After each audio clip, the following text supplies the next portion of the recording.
Test.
Test. Test.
Okay, the Norfolk Public School District's Board of Education meeting is called to order. We'll begin with roll call. Terry Bauer. Present. Cindy Booth. Present. Brenda Carhart. Present. Lindsay Dixon. Present. Beth Shashikant. Present. Sandy Wolf. Present. All members are present. We do have a quorum. Thank you, Dr. Thompson. This is a legal meeting of the Board of Education as advertised by the means specified in board policy. A complete copy of the Open Meetings Act is posted in the boardroom for your review. A copy of the agenda is available at the desk of the recording secretary. Please stand and join us in reciting the Pledge of Allegiance.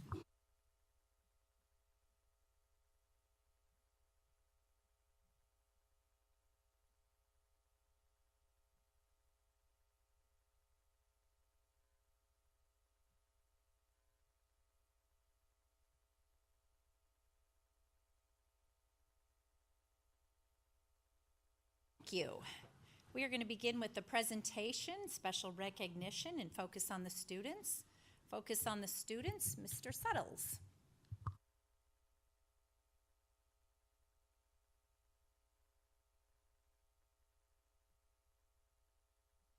Phone is on. Yeah. Clicker. Oh, very nice. Thank you. Fun. Oh, great. That's really nice of you.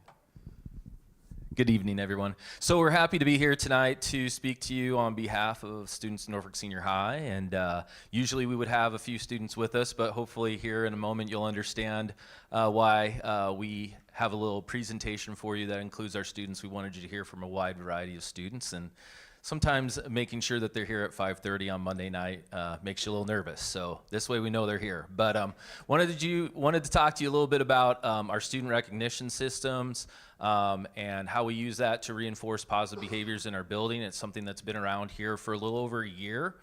And we're very excited about the involvement that it's fostered with our students and our staff. And so I want to talk to you a little bit about that.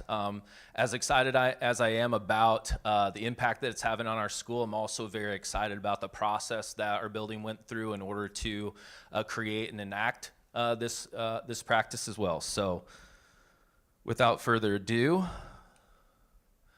so the first thing that I wanted to talk about is that our recognition system is based upon our employability skills, which are respectful, responsible, resilient, and resourceful. Probably about 8 years ago, we had a staff committee put together what we felt were necessary definitions of soft skills that our students need to be prepared for life after high school, so whether that be college or the workforce. And so these 4 behaviors were chosen by our staff.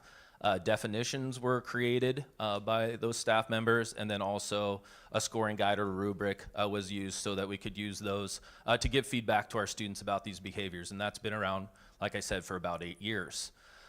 Starting about 2 years ago, in looking at some staff perceptual data, so some survey work that our staff did, we really started to look into things that they wanted to accomplish within their classrooms. So really starting to talk about what can we do as far as interventions for our students that would help them academically and behaviorally. And from that, a separate team was created called our support systems team. And I have Mrs. Hastings here tonight. She'll talk to you more about the specifics of that. This also serves as our MTSS team. So from that team, we got together and they established 4 specific goals that we wanted to work on accomplishing. And one of those was a focus on student relationships. So trying to create that engagement in our classrooms and those other areas that bring a positive impact when we're trying to help our students both behaviorally and academically.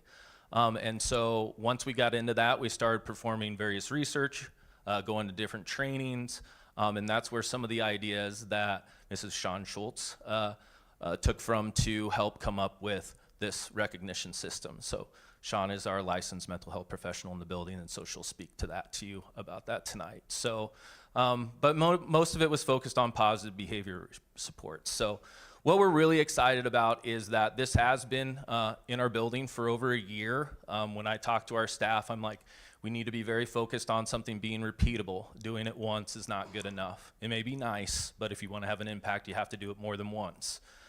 We have to be able to do this for a while. If we want this to be a part of our culture, we have to be able to do it consistently over a long period of time, hopefully, indefinitely. So, and then the other thing that's really important, and I'm probably the most excited about, is that this is authentic. It's while having something planned and saying, hey, it's positive day, let's all be nice. These things are specifically to our students and to our staff, and they are real.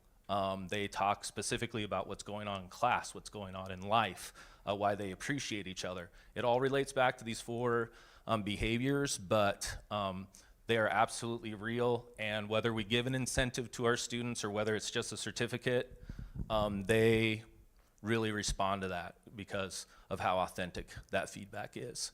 So on that note, I'm gonna hand it over to Mrs. Sean Schultz. Oh, excuse me, Paige, you're going next. There you go. Thank you.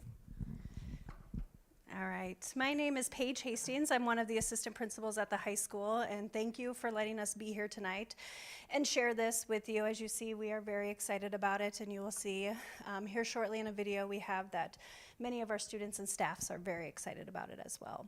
So Mr. Settles touched on, we developed a couple years ago a Systems of Support leadership team. I'll actually have the chance to talk to you further tonight in our agenda about this team more. But the short story behind it is there's 20 staff members on this team, and we had a subgroup of teachers who were passionate about the soft skills: respectful, responsible, resourceful, resilient. They met. They also came to a professional learning opportunity provided by ESU 8. They came over the summertime, went to the professional learning, said, how can we get this information to all the teachers in our buildings? So the first goal this subgroup conquered was developing professional learning opportunities that they had, and how can they take it back to the full staff. So they presented to all their peers in the building on some of the research behind the relationships and the skills and how to embed that into their classroom. And then they followed up again this year. So they presented once last year, they did a follow-up again this year. And they also explained how they themselves are using it in their classroom, which was very powerful for our teachers to see, not only am I hearing this, but here are real life examples that we have in our building. The second goal, now that the information was out there, our teachers were using this language, how do we make it part of our common language and set high expectations across the culture in our building, that this is what our students are. Our students are respectful. Our students are responsible. So that's where we paired with Ms. Sean Schultz, and I'll let her explain that process. Click the clicker. Yep. So yeah, my name is Sean Schultz. I'm the licensed mental health practitioner that serves at the high school. And this idea for a student recognition program came to me when I got to attend one of the professional development days that was at the high school last fall on trauma-informed schools. And they were talking about rituals that are within your school that really explain and portray the culture that's within your school. And I couldn't necessarily pinpoint or think of something that we have that's really consistent. And they were talking at that training about, oftentimes our academic high performers or our athletes or those different groups of students have opportunity to be recognized. But I was wanting to think of something that could recognize any and all students for all sorts of accomplishments or efforts. So I wanted to find a way to build a ritual within the high school to recognize and celebrate small or big wins for all students, and correlated those recognitions to the 4 R's. Those are something that's a language that's already instilled into the school and into the system. So I thought we could go ahead and build right off of that. And I wanted to facilitate an opportunity that is as simple for all teachers, staff, administrators as possible to recognize these students for several different big or small accomplishments. I shared my idea with the administrators last year, and they said that's a great idea, and they supported it and helped me figure out how to kind of make it go forward. So the process that I go through, usually weekly, I send an email, most often on Tuesday mornings, to all of the staff at the high school with a link to the student recognition Google form that I created. All of those submissions then feed directly into a spreadsheet, and at the end of the week, all I have to do is click a few buttons, and it automatically makes a recognition certificate, an individual certificate. I print those out at the end of the week, and then those are delivered to students either by our student aides directly to that student, or an administrator personally hands over the certificate right over to the student. A handful of those certificates, like I said, are randomly selected to have an administrator personally recognize the student with their certificate. And I just really felt like, and the administrators as well, felt like having a principal make the contact and hand over that recognition just is a special, it's special to that student and allows another opportunity for positive interactions. They don't always get the most opportunities for positive interactions in the front office, but it's been really heartwarming, I have felt like, and really meaningful to staff and students and administrators all together to see this play out. Ready? I don't know what to do. Okay, thank you.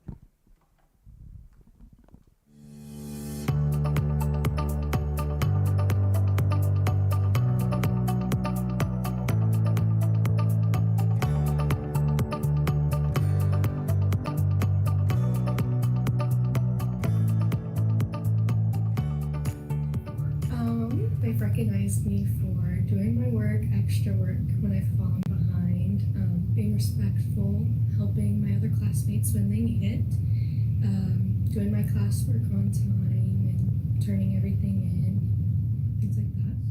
Oh, I received certificates for turning in my work in time, for taking the extra initiative to assure that my work was good before I turned it in, and being polite with my teachers. So I got a certificate from Infotech Apps for helping out when Mr. Cush was not there and students were having troubles with their computers. I just stepped in and helped them, and the sub didn't know what to do, so.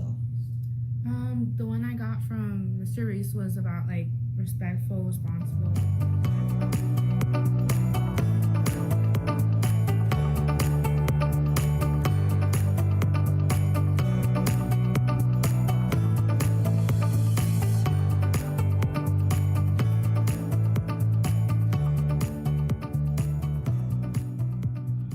It made me feel pretty good about myself. It makes me want to help people more often and like more now so than I've ever wanted to, because I've been kind of shy helping people, but since that certificate came in for helping people, I'm like more active now. It made me want to push myself harder to try and get more from the teachers or just any kind of recognition, I guess. And yeah, I felt good. I felt proud of myself because it was like someone recognized that, so it made me feel good about myself. It made me feel proud of what I've accomplished in my class. It made me feel happy that at least somebody else was recognizing my work, and definitely made my parents feel happy. They really liked that.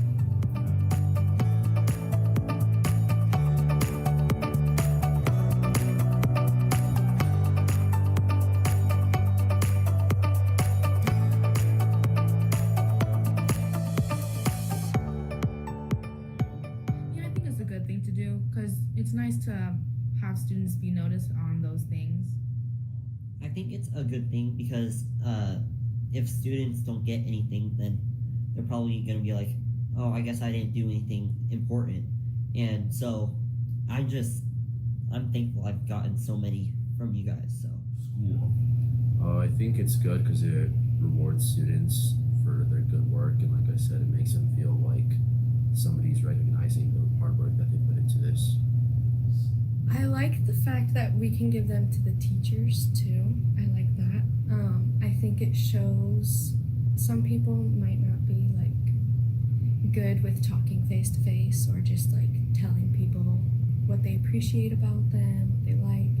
And I think it's a good way for people to just tell either a teacher or a student how they feel about them and how they've impacted them. But it again, it just makes you feel special because it's like a certificate, an award or something. But yeah.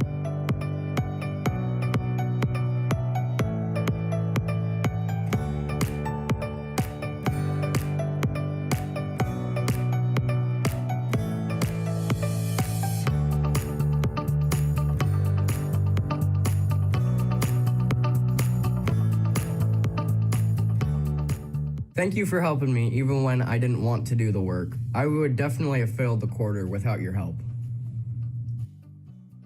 Mr. French is always greeting everyone at his door before class. This small act makes everyone feel welcome. He is really good about including the whole class in conversations and checking in on individual students each day. He is really easy to respect as he is respectful to all of his students constantly. His class is honestly one that I look forward to. She is truly a light and has helped me through so much these past 2 years. One of the most honest, caring, and helpful people I know. He is always finding new ways to help us learn and make ourselves better. He is always making class fun and enjoyable. I might have to get him his matcha tea from Scooter since he's such a great teacher and advisor. Mrs. Brunswick, I will forever be grateful for the effort and passion you put in class. I truly appreciate everything I took away from AP Lit. Thank you for everything. You are always so happy and so kind to all the students. You always brighten a student's day. Thank you.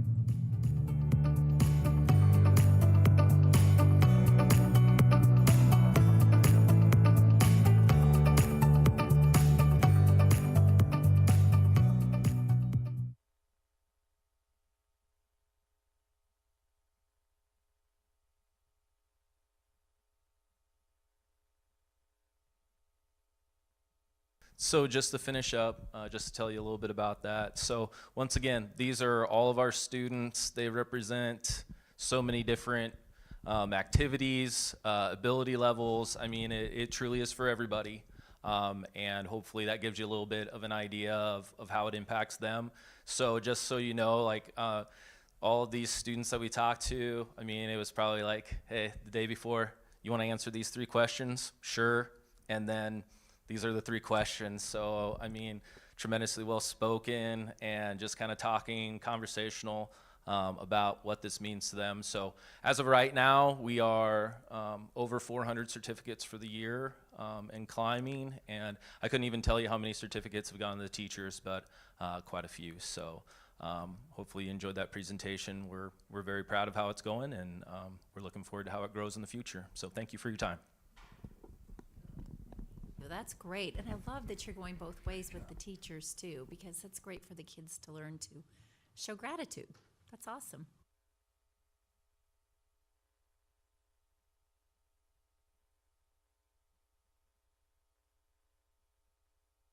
Okay, that was focused on the students. Now we have the strategic action planning presentation by Mrs. Nelson and Mr. Wilson.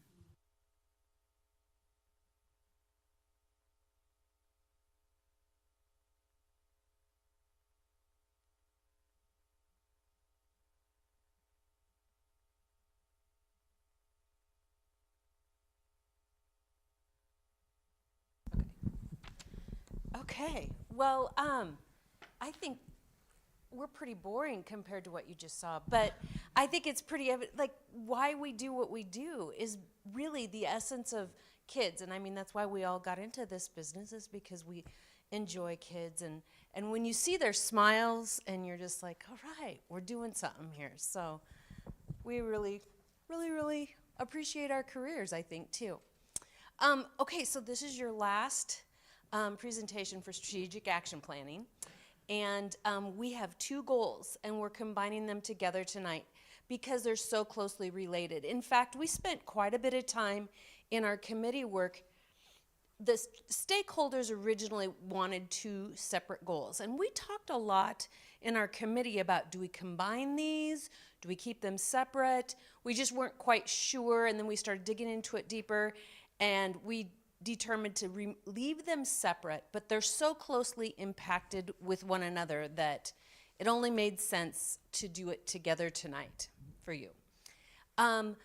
We had over 20 parents, teachers, interventionists, principals, all a part of our committees, and we combined them, and so in terms of the committee work for one goal or the other goal, they work together. And go ahead. All right, so as she mentioned, with the 2 goals, it really was one of those chicken or egg here, you know, which one comes first. Quality academic achievement is going to come through quality supports and systems, and also the outcome of having quality support system should be, we would see our increase in our scores. So for the first part here, by 2027, Norfolk Public Schools will have a district-wide comprehensive behavior, mental health, and academic system of support for all students. We broke this one down into 3 separate objectives. Objective 1, each grade span has academic systems of support that outline and describe processes at each level with reference to Nebraska MTSS systems of self-assessment rubrics for implementation. So this one here, we're talking specifically in this objective, focusing on academic supports. Objective 2, each building grade span has a system of support for behavioral, social, emotional, and mental health, PBIS, that outlines and describes the process at each tier with reference to tier fidelity inventory. And what tier fidelity inventory is for this objective, we're focusing on behavior. And when we do a tier fidelity inventory, we're looking at ourselves and saying, okay, as a school, are we consistent with our behavioral expectations for our students so that they're not shocked when they go from one classroom to another one and the rules or expectations are vastly different. Objective 3, Norfolk Public Schools has processes in place for training and communicating the systems of support to staff to establish school and district-wide understanding. And this one, again, we'll go into these a little bit deeper, but really focusing on, okay, if we got academic supports, we got behavioral supports, how are we going to communicate those supports to our staff to make sure that we're all using them consistently and implementing them the same way? So that's the first goal. The second goal, oh, do you have more? Nope. Oh. By 2026, Norfolk Public Schools will exceed the state average on all student achievement assessments. This one was broken down into 2 parts. Each grade span has academic systems of supports that outline and describe processes at each tier level with reference to Nebraska MTSS system of self-assessment rubrics for implementation. Probably sounds a little familiar, and this is where we saw that overlap at. Like, we will see the benefits of quality systems of supports through increased achievement scores. Objective 2, Norfolk Public Schools has a communication plan for which data and to whom the data is reported.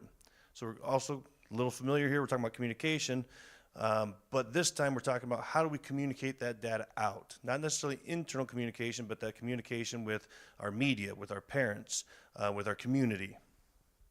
So this I don't know, this is my favorite picture. This one really helps outline what we're talking about when we see that overlap in these 2 goals. So we got the achievement on the one side, the systems of support on the other side. We have all of our kind of things that we're heading for: data review, fidelity to instruction, implementation of house supports, external communication. On the other side, the right side, positive behavior interventions and support, mental health supports, how we communicate our information internally, and then training for our staff. And really the 2 then in the middle there that overlap each other, academic and behavior systems of support. So I guess at this point, maybe we should just pause and see if you have any questions. Because as we talk about the goals and the objectives, it sounds very wordy. But this is like a visual representation of what we were talking about. And so it's our belief that should systems be put into place correctly, consistently, that will affect our achievement. Okay, that's kind of where we're going with how that combines together. Okay. I have a question about, Sure, please. When it says objective 1 under the academic, can you explain a little bit more about the Nebraska MTSS system of self-assessment rubrics for people that maybe? Yeah, that's wordy, right. So that's a technical piece of this work. There are rubrics that the state of Nebraska has put together on systems of support. Okay, multi-tiers. Multi-tiers means tier 1, tier 2, tier 3.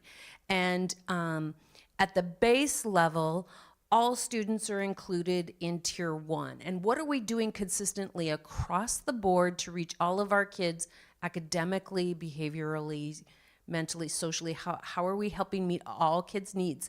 When we find that a student might be struggling, it could be with their grades, it could be with something else, then what parameters, what placings do we have to help them in tier 2, okay, to help them out a little bit, and then get back to tier 1. Our goal is to always have everybody in tier 1, everything's going well, okay, but that we know in reality, kids have struggles at different times for different reasons. And then the tier 3 would be, you know, this student needs more intensive help with whatever it might be, academically or social support. Does that help you understand, Cindy? Yes, thank you. Okay. Any other questions at this point? Okay. Okay, so this sounds like, well, gosh, this is a lot of what you're doing already in school. This is school business, right? So why do we need a goal? Why do we need goals for this? Well, here's the why behind that. It's a part of our continuous improvement cycles, and it also is tied in with Nebraska accreditation. Our last external visit, that team of professionals that looked over the work we were doing suggested that we continue and become more fine-tuned and specific in our goals to reach more systems specifically. I don't know, I used a lot of the same words there.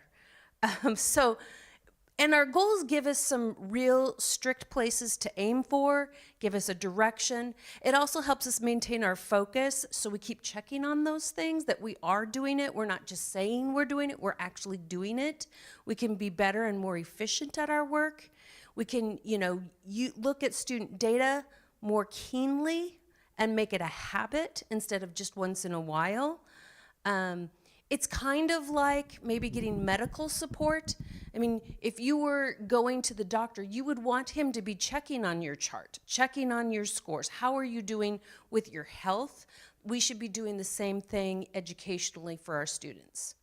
And also too, like, we want a district-wide approach. That makes us stronger as a whole. And we're also required to have some sort of achievement goal for our Nebraska Continuous Improvement Plan. So that's the why behind why we're doing that. Okay, so we have some principals and leaders with us here to talk about a few things. First, and because each group is different, right? So our action plans are very lengthy.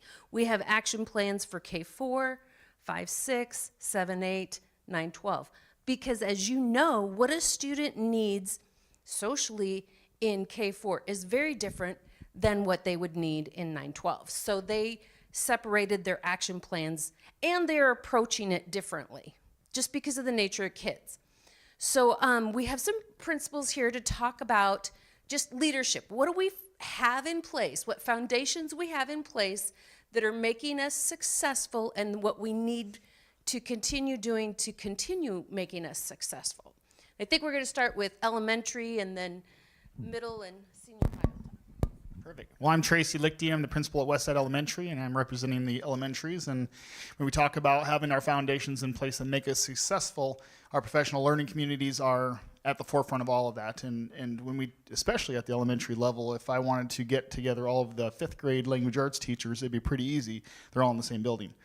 But if we look at 3rd grade language arts teachers or math, or we want to talk about a certain subject, we're across 7 buildings in our district. And so having our professional learning communities in place to help us have discussions about data, or to have us talking about a new curriculum materials, for instance, we can get together and we can have those conversations. Likewise, we can also talk in our building with the entire staff and talk about things that directly relate to our building. And so all of those topics and conversations really get sort of discussed during that time period.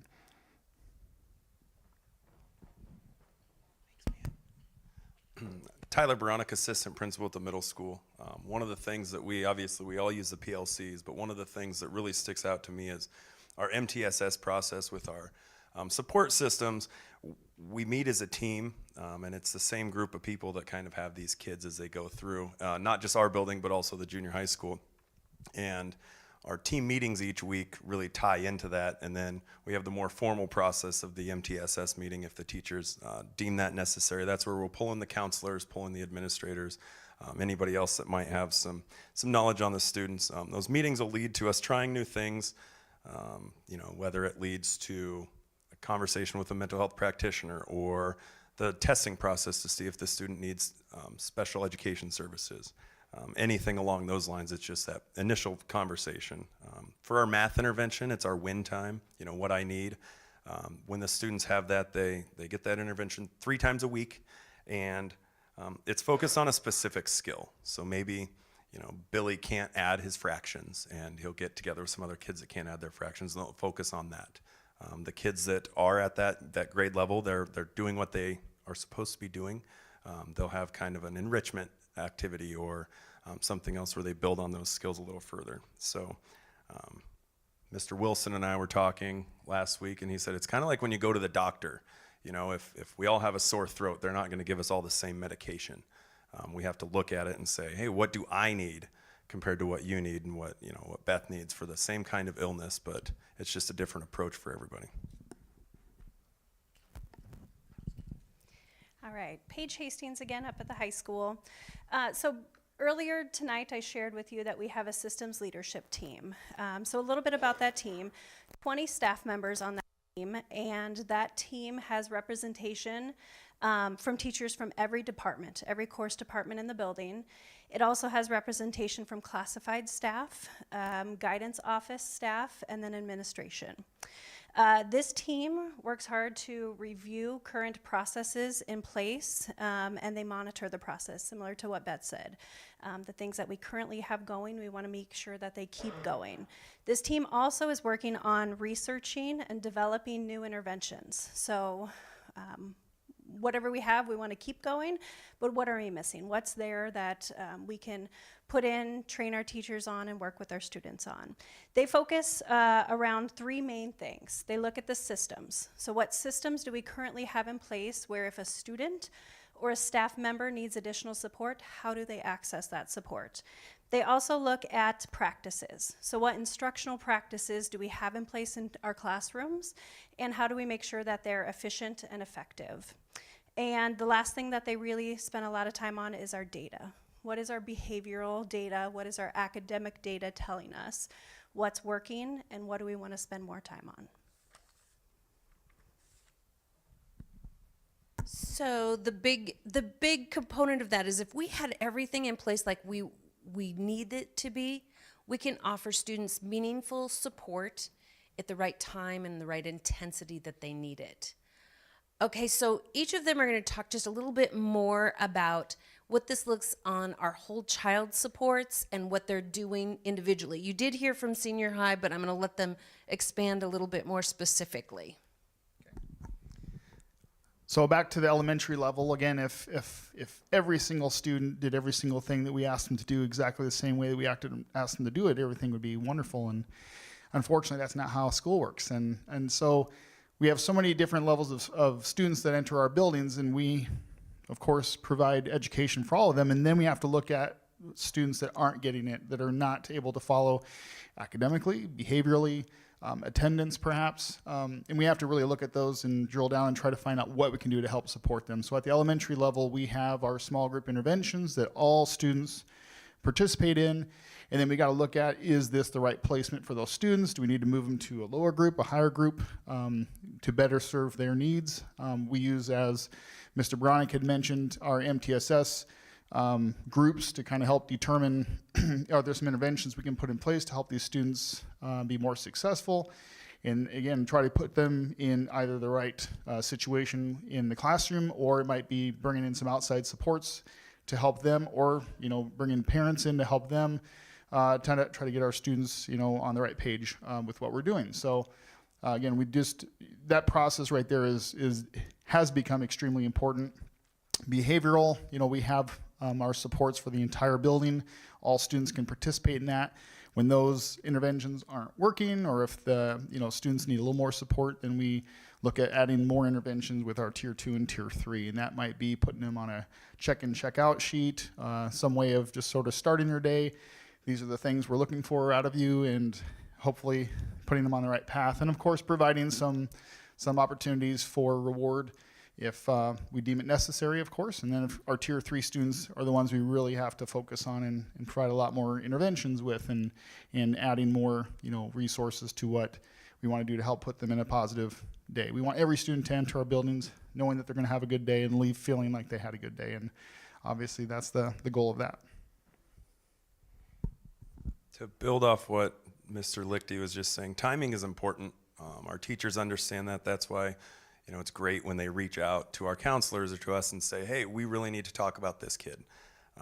Going back to our teaming process, that team helps out to make sure that we don't have students that are falling behind, struggling, and then creating gaps that are going to hurt them in the following years. And as they get older, those gaps become bigger and bigger and bigger. So we want to avoid those. The last thing that we kind of look at is the will versus skill.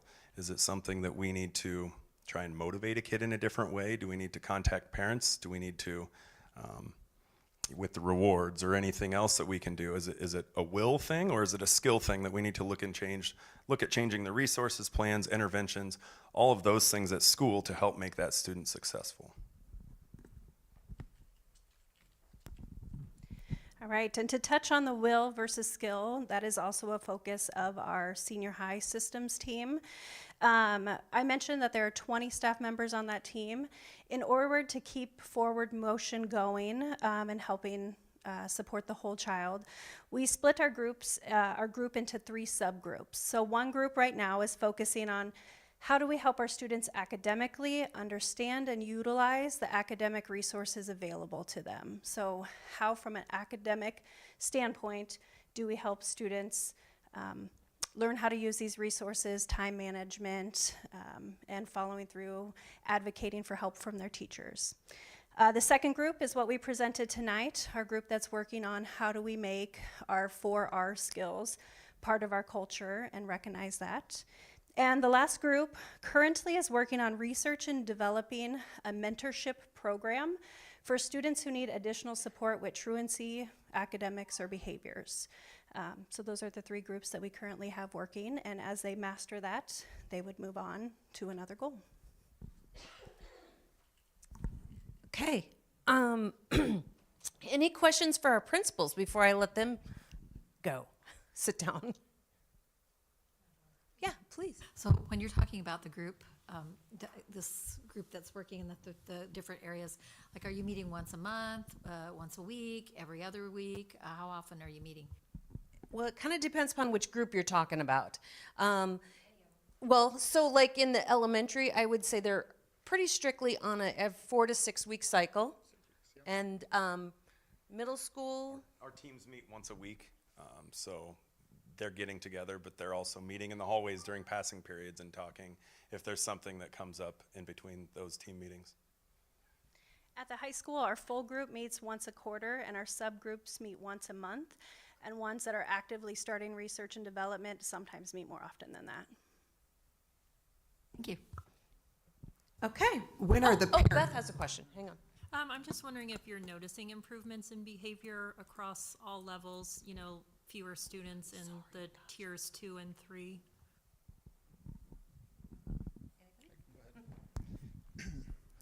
Well, as you know, every student is different, and we've had success, especially with the check-in, check-out process. Some years we've had, just last year I think we had 8, 9 kids on that, and this year some of those kids moved up or moved on, and some of the kids that were on that check-in, check-out sheet last year are no longer on it, which is great. In fact, right now our building has 0 check-in, check-out sheets, which has been nice. And again, it's just that whole group effort of everybody getting together, talking about how we can help this individual student be successful, and sometimes it's just trying things out, and that doesn't work. And again, that's why we're at 6 weeks for a process, because it takes a while to make change, just like building a habit.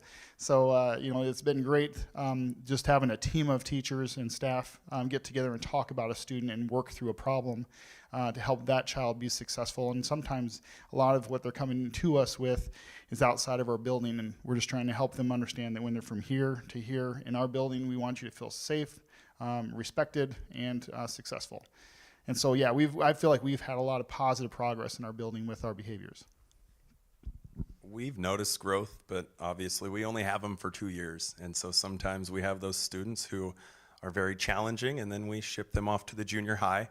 And, we bring in a whole new batch. And some of our behaviors, we notice that first semester of 5th grade, they're going from that elementary concept to having multiple teachers and moving around the building a little more. So is it a settling in process, or is it this is who I am. And, you know, we work through that. And so if we do have a check-in, check-out process or any other intervention that we put in place, it's great to see those kids kind of graduate out of that. And that's how we measure our successes. Are we having the same student with those same behaviors, or are we seeing growth? And, you know, maybe we don't stop the behaviors altogether, but they become fewer and far between.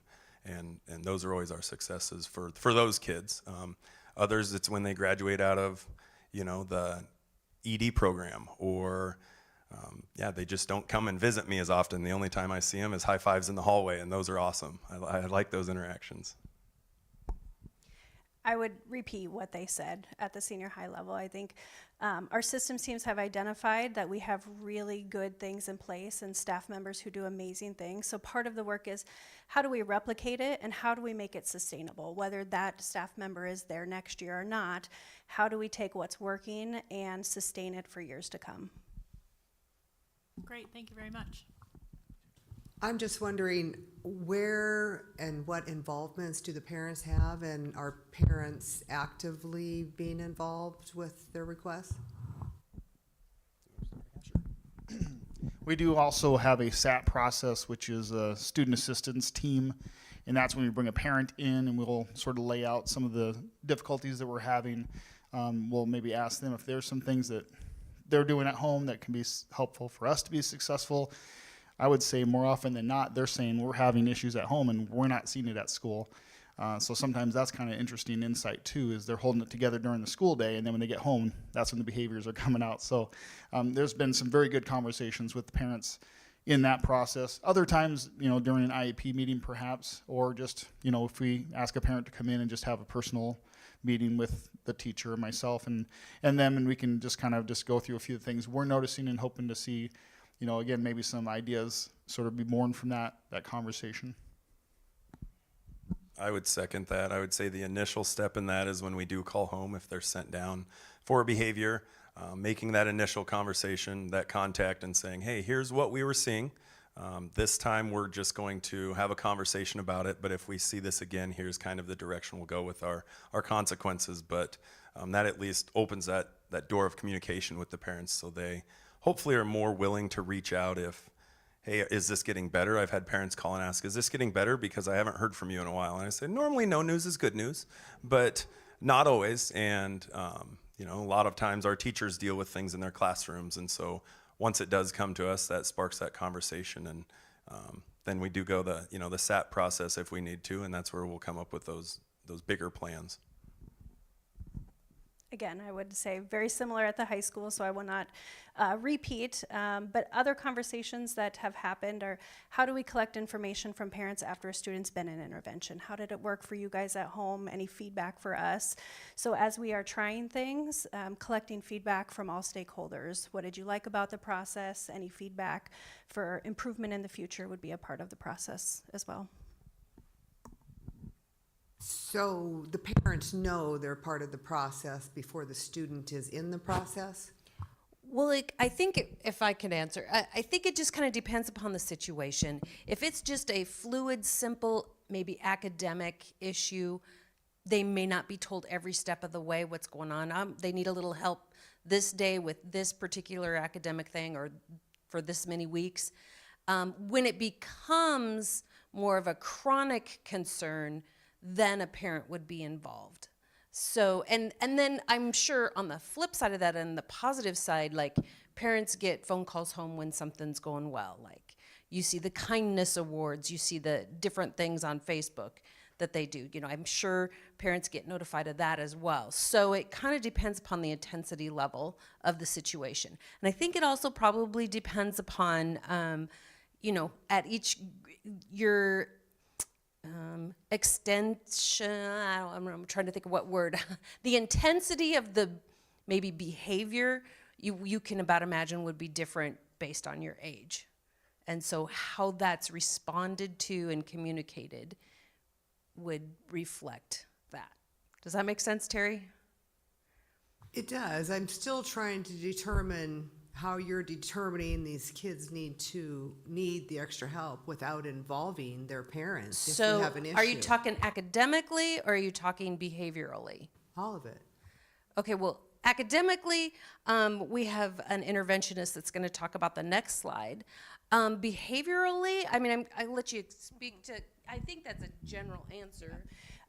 Really across all levels, and if you guys have something to add to that. But as behaviors come up, we have a behavior process, and it changes a little bit at each grade level. But if a student needs referred to the office, or if it's not really a referral but a teacher's worried, there's a process where they can reach out. And part of the systems team will be to develop threshold. So if a student is in the office more than twice, hey, this might kick in this process.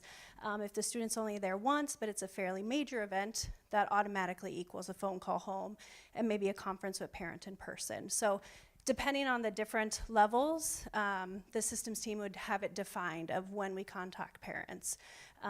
Like I said, majors usually happen right away. If it's repetitive minors, maybe a student is just disengaging in class, or student is sleeping for 2 days in a row, we want to know what's going on. That would kick in administration to help support. Academically speaking, for us, like the win time groupings, we don't contact parents and say, hey, Tracy's really struggling in math, he's going to be in this group. That's fluid, it changes every 4 weeks. Hopefully we see growth and they can kind of graduate out of that math intervention group. Now, if they need a little bit more, whether it's a switch to a team taught class or a pull-out class, that's a team decision that parents are definitely included in. I guess in our building, or probably most elementary buildings, you know, there's a lot of, you know, time spent in the same room with the same kids. And so sometimes, you know, kids get a little stir crazy. So, I mean, there's just a lot that can kind of go into how we can try to modify behavior within the classroom. It could be moving students around the room. You know, that's why we have a nice 6-week process where we can try some different interventions, just try a few things out differently for that individual child to help them sort of be successful. And of course, you know, be able to live in harmony with those around them as well. When we start to see a period of time where it's been a lot of behaviors and they're not subsiding, we're trying a few different little things just to kind of help maintain order in the classroom, and those aren't working, that's when we'll maybe call the parent in for a SAT process, and we'll kind of go through what we're seeing. Here's some of the problems that the student is having, you know, I guess some of the things the student is struggling with, and then what we've been trying in the past, get some of the student or the feedback from the parent, and then trying some other things moving forward. Thank you. Okay, so Ellie Nordhughes is here. She's one of our interventionists, one of our many interventionists. She's very good. She's going to explain to you a little bit, Terry, kind of you had asked the question, how do you decide when a student academically needs to be moved or whatever? So being a specialist in that area, she's going to talk to you about the chart you see. This is just it's not an interactive chart. This is just a picture of what we look at, a simple picture, because we have very specific data that we can find in EduClimber, but because of confidentiality, we wouldn't show that. But she's going to talk to you about that process a little bit more specifically. All right, I am Ellie Nordhughes. I'm a Title I interventionist at Woodland Park in Jefferson. So we have been using EduClimber. It's a program that kind of compiles all of our data on our students, so standardized assessments, progress monitoring, attendance, incident reports. It compiles it all into one place. So as you can see on the graph, this is a snapshot of our MAP fluency data for our 4th graders at Jefferson across the school year. So they take it in the fall, the winter, and the spring. So as you can see, there's a red and yellow area, and when kids score in the red area, a letter is sent home to parents within 28 days, 30 calendar days. So they're notified when that occurs, and then they're put into intervention groups. And then we meet every 6 weeks in our MTSS process to see if those kids are growing. And if they're not, then we might call in parents for a SAT meeting. We might switch something around and try a different intervention or add something to our intervention to help those kiddos along. We might try it for another 6 weeks. If it's not working, we might contact parents to have them come in for a SAT meeting and see how else we could help our kids be successful. So EduClimber, this program that we've been using, has been really valuable for us because, as I said, it compiles everything into one place. So during Our data review meetings, they've been really efficient and allowed us to make really meaningful decisions about our kids, because we have a lot of kids to talk about during those data meetings. You know, they're during our PLC times, which is 2:15 to 3:45. It's an hour and a half to talk about a lot of kids. So EduClimber has really helped us streamline that process to talk about academics, behavior, attendance, any incidents that have come up. So we found it to be super valuable for us. Do you have any questions? Any questions? Terry, did that help explain it? We keep hearing you say when your parents notified, like right away, it sounds like they're notified of, you know, like your kid is in a red zone and we're gonna work on that with your child. So they're notified when they're doing those things. They may not be brought in and talked to about ideas until they get to a higher level or a different tier of intervention, which would increase the intervention time, the frequency of the intervention time, the length of the intervention time, like those kinds of things. That's when we bring parents in to talk. Sorry, I just had to jump in on that one. No, I appreciate that. That was my concern, that we had the parents involved if we're having issues, education, and no, I think it's very well structured. Maybe talk about how, as the year goes on, what you want to see happen. Okay, so like with our MAP data, what we want to see happen is really exactly this. This is a really great year for our fourth graders. They started the year, a lot of them were below grade level or approaching grade level, and by the end of the year you can see that we have very few of them even approaching grade level. So yeah, I'm really proud of our kids at Jefferson. And in these charts, you want to see obviously the red disappear, grow the green and the blue. Those are the areas we're focused on. That's what this chart should be showing for us, and that's what we're hoping for. You got the clicker. So, again, kind of as Tyler had mentioned, we don't want to just throw medicine at something and not know what the problem is. So making sure that we have data-based decisions that are driving our continuous improvement is the center of all of our support systems. Making sure we have the data on the behavior, data on academics, and then making informed decisions. So, again, we just talked really about two main parts that overlap in those goals. We talked about academic and we talked about behavior. So the kind of the third part of those two goals is how do we talk to people about this? What's our internal and external communication piece?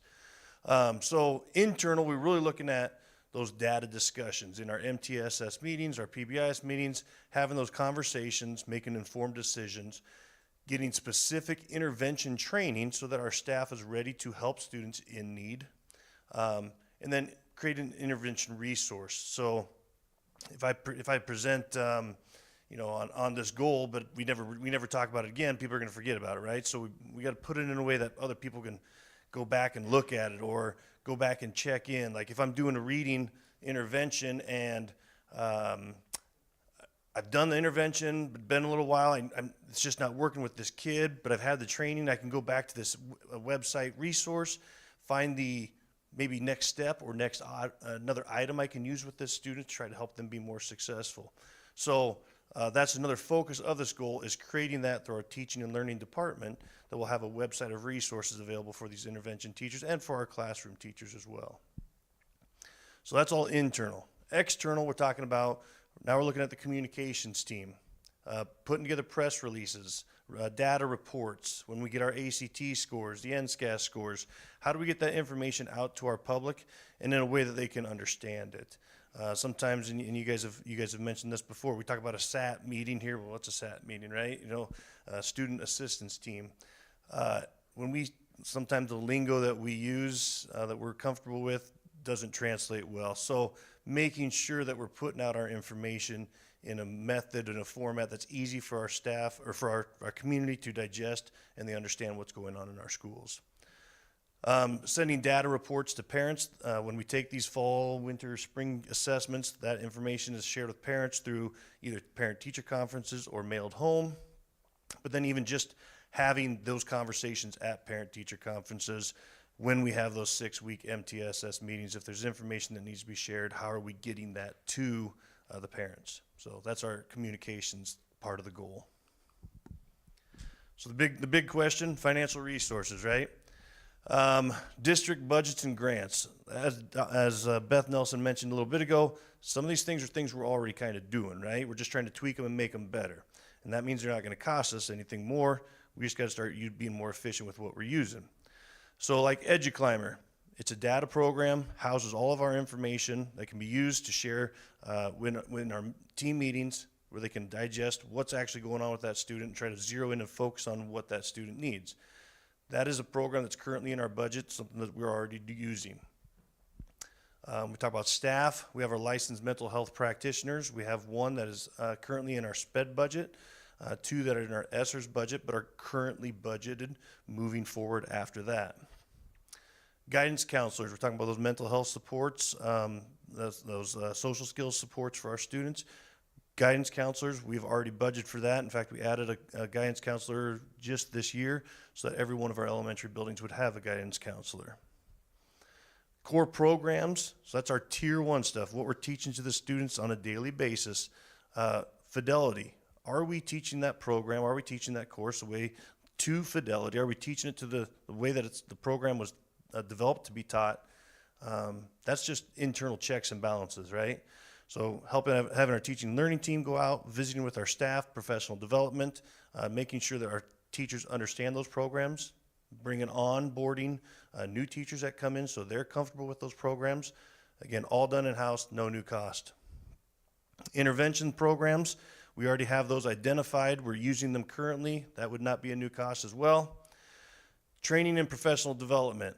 Last year, our district was awarded the SPDIG grant. I was going to look that up. I forget what that's called now. I apologize.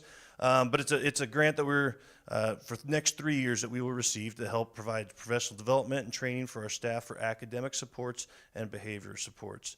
And then we already currently have a yearly professional development budget that we have for our staff and days to do those professional development trainings. I talked a little bit about on the communication piece, a website for archiving for our NDE reviews, our data, our resources for staff. All of that can be done in-house with our Google platform that we currently use and the staff that we have, the IT staff that we have and teaching and learning. Communication processes, again, when we went through that one for internal and external review, there would be no new cost on any of one of those items. And then assessment data triangulation would be just taking a look at that local data, our MAP data, what's our formative assessment scores, our summative assessment scores, our MAP data, our NSCAS, our ACT, and putting all that together. If the students are performing well in the classroom but not well in the test, where's our piece that's missing in this puzzle, right? What do we need to adjust? Are we teaching to fidelity? All of those things can be done at no new cost. Well, all great things aren't free though. And so there is some cost to us in terms of time and people.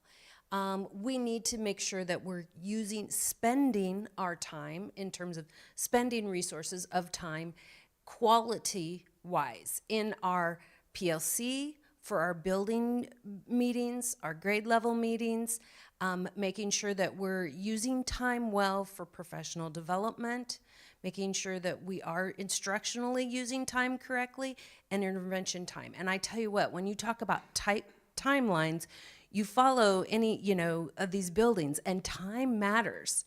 And so folks understand the importance of instructional time. The other piece of our resources is people.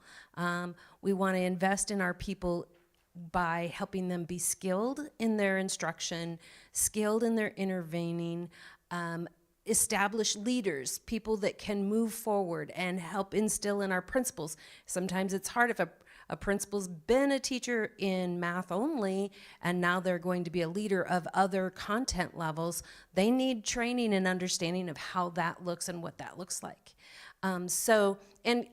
A trained usage in our EduClimber. We just, like Ellie mentioned, we just want to be efficient and use what we have well. So no, we're not asking for any astronomical costs financially, but we are absolutely aware of the fact that we have time and people resources that need to be used efficiently. So the implementation of these two goals, we believe that we can benefit all of our students With successful implementation, we will improve student outcomes. We can supports will assist in meeting student learning needs. An eye on data will better drive our decision making and problem solving. And our communication and collaboration with families is necessary for supporting student success in all of those areas. So, do you have more questions? It's pretty complicated, and our action plans are lengthy. Dr. Thompson has all of those, several pages long, but we had to do it by grade span because it just wasn't going to be the same district-wide.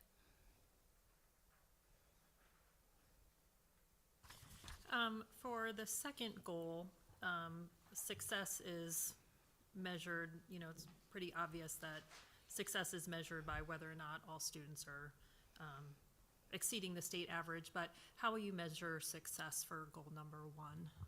Right, so we will refer back to those inventories Eric was mentioning. It's a rubric that you follow. Are we doing these pieces? Are we doing these pieces? So we do some self-review on those. And those particular inventories will be things that we will submit to the external review team when our goal comes up too. So there are measurements that we'd follow. Basically grading ourselves. Thank you.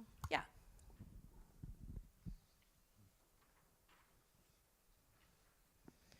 Wasn't quite as splashy as the other presentation, but thank you. Thank you very much. It's very intense and a lot to do, I'm sure.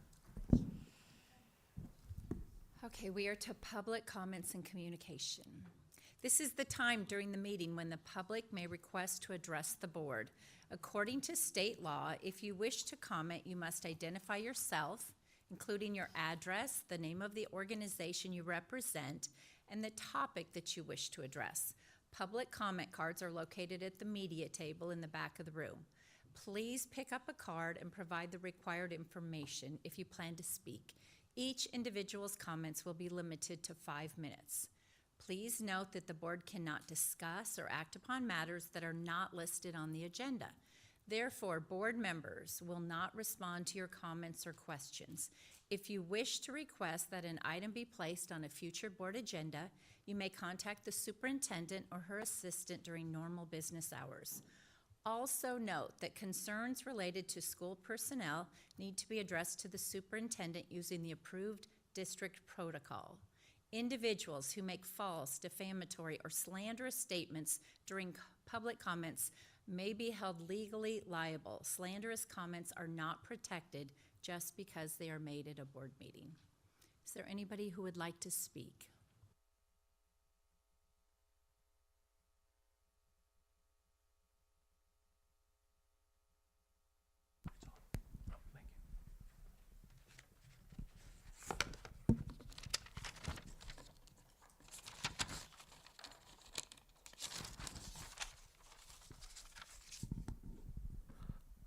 First of all, I'd like to thank the board members and administration for their service to the school district. I would like to make a comment to you as a citizen. Could you give us your name, please? Oh, Gary Schecker, Gary here from Schecker. Norfolk. Thank you, Gary. And your address? 611 Jarecki. Thank you so much. I was just going to make a comment as a citizen. As in any private business, the board is there to oversee what the leadership is doing, whether little insignificant or major action policies or etc. As having been in the past involved in such for a time, I ask questions maybe not on the first meeting, but maybe on the second or sometimes the third, I did ask a question. Because new information in that time frame changed my thoughts. In a public government business such as the school district, I am sure the board would operate in the same manner. I did not see that happen in the November 27th meeting. I only saw and heard, why are you bringing up a question now? As in the board of a private business, the board sets in on any leadership department interview. asking questions to make a determination with other leadership positions if this person is a good fit, whether from the inside the company or from the outside. In the November 27th meeting, this school board meeting, I did not see this as a way the school board or district works. And I asked myself, why? As I see this board is put together with different thoughts and personal experiences, which is very good, this gives back the best possible feedback that the leadership needs. Sometimes it could look like a rubber stamp, but nothing is wrong with that. But sometimes it can cause a little friction. This is when a true discussion can begin and more transparency is realized. As in the federal government, does not the president recommend someone for a leadership position, but does not the Senate committee interview before voting on it? In the legislature on a bill or resolution between hearings or meetings, does not the same change their mind for, different people change their mind for or against between meetings? In a business, our main goal is our customer in service to them and quality of our product. In this school district, in the leadership and board positions, I have two questions. What is your main goal? And who is your customer? And I want to thank you. Thank you, Gary. Thanks, sir.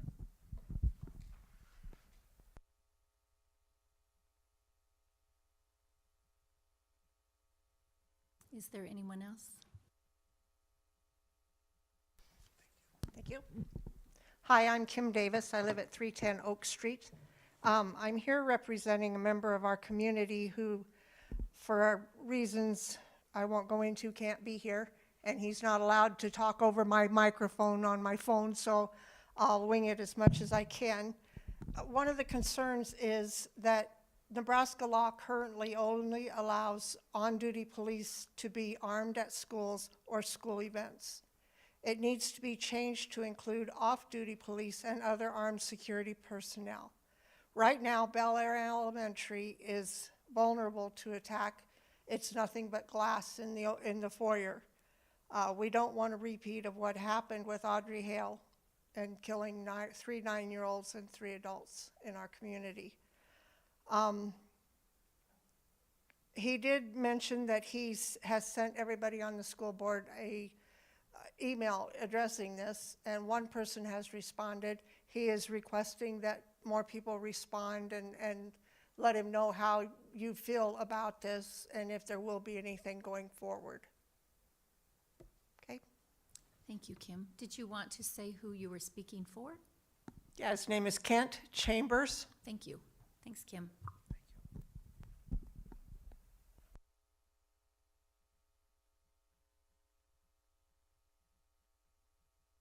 Is there anyone else?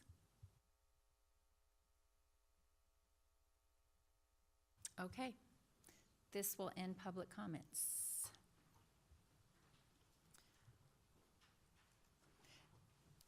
We are to information and discussion item 6. 6.1 is finance and facility report. Dr. Thompson. Thank you. The total amount of claims approved on the consent agenda for the month of December 2023 by specific fund are listed below. General Fund, $569,050.33. Nutrition Services Fund, $326,815.49. Cooperative Fund, $112,558.09. Depreciation Fund, $5,950. Special Building Fund, $5,950. Student Fee Fund, $9,508.30.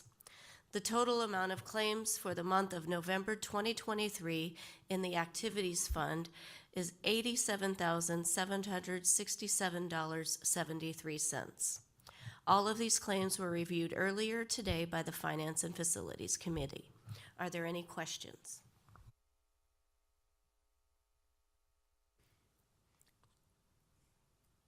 Thank you, Dr. Thompson.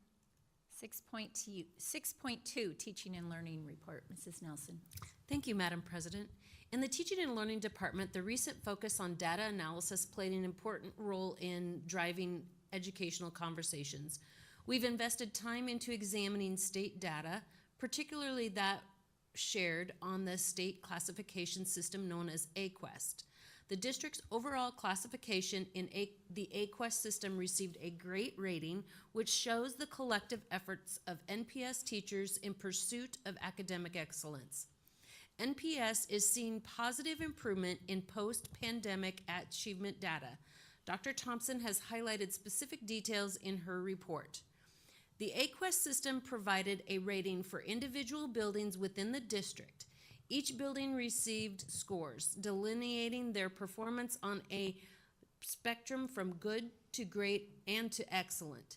This report not only offers insights into the specific strengths of each school building, but also identifies areas for potential areas of growth and improvement. While the report becomes public in November, principals and teachers have been proactively working on these areas since the beginning of the school year. December serves as a pivotal mid-year point for all grade levels and content areas to mark student learning progress and for teachers to begin determining if adjustments in scope and sequence are necessary for second semester. Are there any questions? Yes, the AQuest system received a grade. Is that the highest? Or what? Excellent is the highest. Okay. Yep. Thank you, Beth. 6.3, Student Programs Report. Mrs. Lure. Thank you, Madam President. Our nurses wrapped up their annual health screening last week. Students in grades pre-K and through 4, 7th and 10th grade are screened annually. The teaching staff of our special education and English language learner programs have been reviewing programming used for interventions within each program. The work days provided have been of great benefit for this. Last Friday, I attended the UNK Psychologist Interview Day, and I was able to visit with 4 potential students looking for placement for their internship year. Are there any questions? That is great news. It was nice to have choice or conversations, for sure. So will you get them to Norfolk, do you feel? I'm working on it, Sandy. Good job. I promise. Thank you, Mary. 6.4, Student Services Report. Mr. Wilson. Thank you, Madam President. In November, we completed our annual external safety audit of the district. Our district is very fortunate to have had Norfolk Police Department officers complete the safety audits for the last 2 years. This year, to continue to mix things up and get a new eye on our processes and procedures, we were able to have deputies from the Madison County Sheriff's Office complete our audit. They went to each of our school buildings dressed in street clothes. They conducted evaluations of our building grounds, tried to gain access to our buildings without following protocols, then conducted safety evaluations of the interior of the building, and finally interviewed random staff members. I have met with the deputies who have completed the audits and each building principal to go over the results. Unfortunately, they were able to gain access to a couple of our school buildings due to exterior door lock procedures not being followed. The deputies commented that all of our building staff members confronted them about why they were in the building without a visitor's badge. It was mentioned that staff members that were interviewed were very knowledgeable of our standard response protocols and had a plan of what to do in emergency situations. The deputies discussed options for making sure our students and staff could hide in classrooms without being visible from someone looking through a hallway window. Overall, the audit results were very positive and deficiencies have been addressed with building principals. A quote from the auditors that I encouraged principals to share with their staff was, "Safety and security of the buildings are excellent. We know we're not perfect, but we try to be perfect. We try the best to be perfect when it comes to school safety." It was a nice comment to hear from our auditors. And finally, on Friday, December 8th, our SROs and I present all district staff our safety standards to ensure we develop a culture of school safety and not complacency.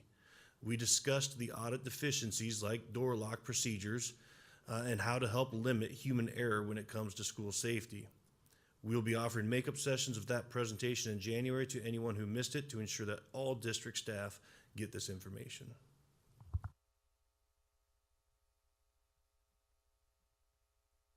Eric, I was told that the board members were going to get a copy of that report from a couple of the officers that were in there. We historically have not shared that with the board members, but I have them if you would like to see them, yes. Great. Thank you, Eric. 6.5, Human Resources and Accreditation. Mrs. Bauman. Thank you, Madam President. Last week, I attended the Missouri Valley School Personnel Administrators Annual Conference. Topics covered included school culture, professional development, legal issues, recruitment, retention, staff recognition, AI, and more. Recruiting is underway for the 24-25 school year, and principals will begin interviewing for open positions after the first of the year. We do have 20 student teachers in our district for the spring semester. They will be student teaching in the areas of elementary education, special education, social sciences, early childhood education, physical education, English, family and consumer sciences, skilled and technical science, and math. That's great. Yes, very good. And then the goal is to hire them if they're great and keep going. Absolutely. Thank you, Angie. 6.6, Superintendent's Report. Dr. Thompson. Thank you. I have two topics for you this evening, starting with our state academic achievement results and then ending with our staff engagement survey results. At the senior high level, our state achievement assessment is actually measured by the ACT. The ACT scores of Norfolk Public Schools graduating class of 2023 showed increases in all areas tested, even though the ACT scores across the state and the nation showed decreases. So our scores went up when others went down. Norfolk Public Schools ACT scores were above the state average in English, reading, science, and composite scores. We were 1/10 of a point below the Nebraska state average in reading. So we have 1/10 of a point to go there. At the elementary through junior high level, our state academic achievement is measured by NSCAS. Our NSCAS data indicates that we have made strong growth and are now performing above pre-pandemic levels in most areas. If you look at that chart, you will see that we are now scoring above pre-pandemic levels in all grade levels in the area of math. The next chart highlights our English language arts performance, and you will see that we are now performing above pre-pandemic levels in all grade levels except for 4th and 7th grade in language arts. Due to changes in the assessment, only 2 years' worth of data is available for NSCAS Science. However, our scores show increases in both grade levels tested, which is only the 5th and 8th grade level for science. Taking a closer look at those scores, you can also see that we scored above the state average in both grade levels in science. Looking at our English language arts, you see that we scored at or above the state average for English language arts in grades 3, 4, 6, and 8. We were not above the state average in 5th and 7th grade, so some growth there that needs to occur. When you look at math, you see we scored above the state average in grades 3, 4, 5, and 8. There's some room for growth in 6th and 7th in order for us to meet that state average. Our goal is to continuously improve our academic achievement scores in all grade levels and all scores. So we will continue to push. And I think Mr. Wilson and Mrs. Nelson did a nice job of highlighting our action plans and how we plan to do that moving forward. Are there any questions about the achievement results before I go on to the staff engagement piece? Do you have any idea what's going on with the 7th grade? Seems like is there an anomaly there? We'll have to take a closer look at that with our building level profiles, because those dig in further to look at specifically poverty kids, English language learner, all those different things, and different sub-skills too. And sometimes there is just one class that struggles a little bit. It is possible that that is the case, but at the junior high, they'll really dig into that at their level with their teachers and their administrators. Thank you. Where are we sitting nationally? This test does not compare to the national level. I don't have the map results here tonight. That would be a different assessment, but we'll go over those when those become available. Thank you. Yeah. Other questions? Okay.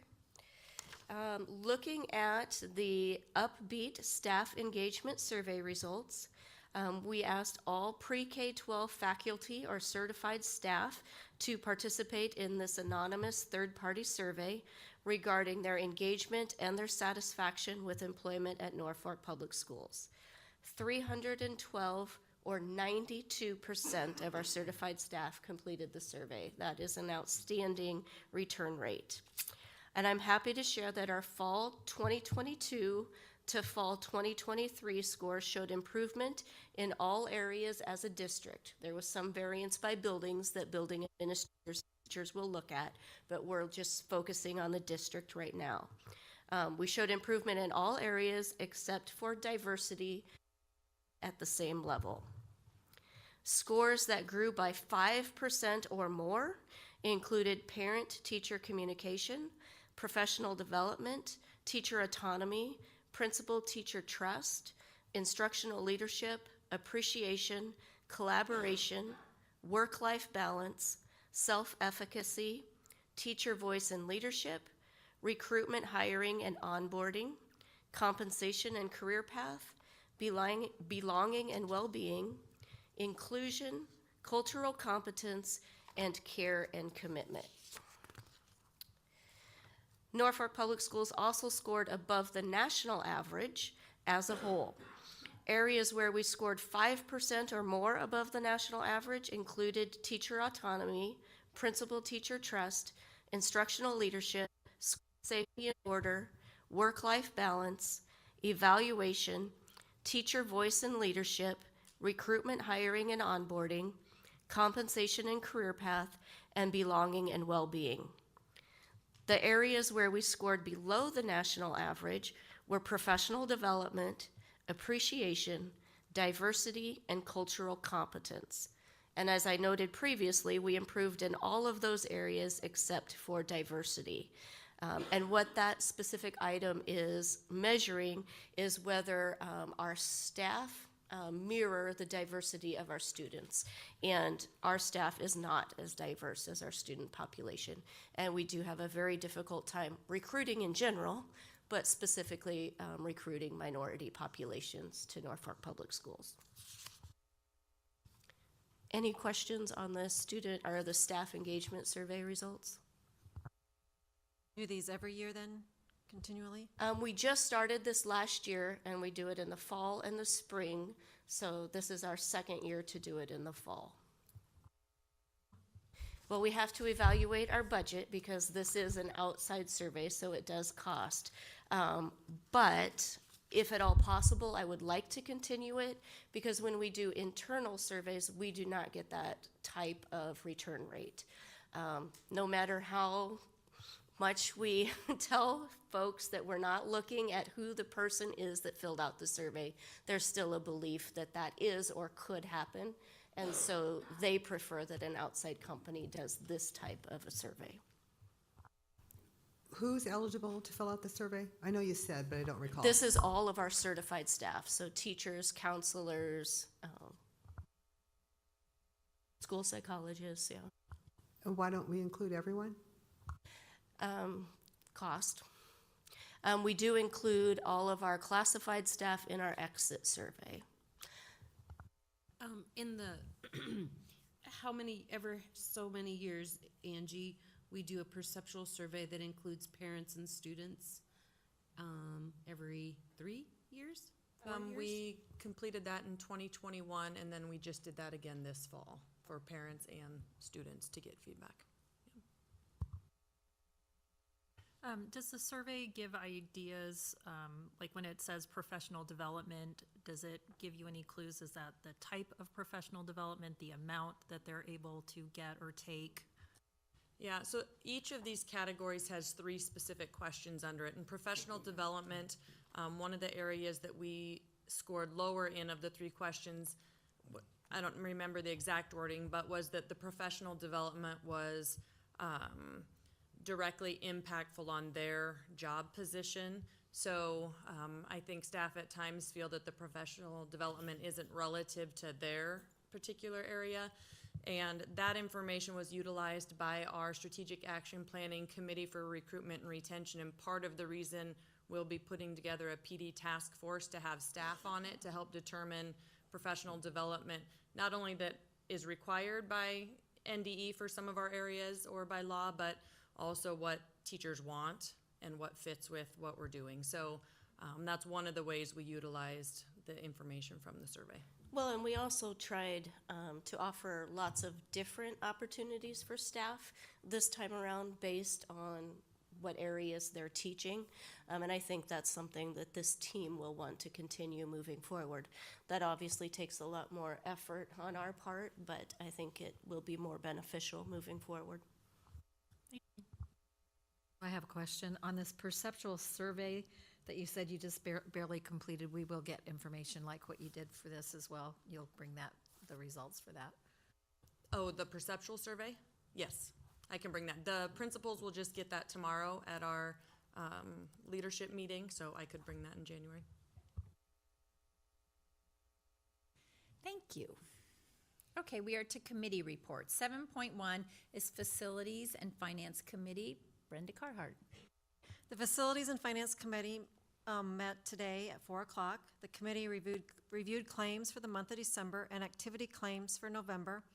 Other items to be discussed were insurance, updates on our current district projects, and Mr. Wilson's transition plan to become the business manager. Our next meeting will be Monday, January 8th, 2024. Any questions? Thank you, Brenda. 7.2, Beth. I assume we're going to be able to talk about the insurance meeting when we get to that item. Yes. Yep. Excellent, thank you. Have your questions ready. 7.2 Policy Committee Report. Lindsay Dixon.